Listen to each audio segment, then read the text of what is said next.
আজকে শনিবার দুপুরে বানিয়েছিলাম আলু পটল পোস্ত বাটা দিয়ে পনির।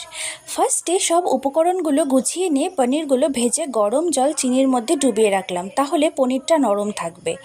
এরপর পটল ও সেদ্ধ করা আলুগুলোকেও ভালো মতো এক এক করে ভেজে নিলাম। তারপরে কড়াইতে গোটা গরম মশলা ফোড়ন দিয়ে আদা লঙ্কা বাটা ধনে গুঁড়ো লবণ হলুদ সব ভালো মতো কষিয়ে নিলাম। কষানো হয়ে গেলে পোস্ত বাটাটাকেও ভালো মতো কষিয়ে একটু জল দিয়ে দিলাম।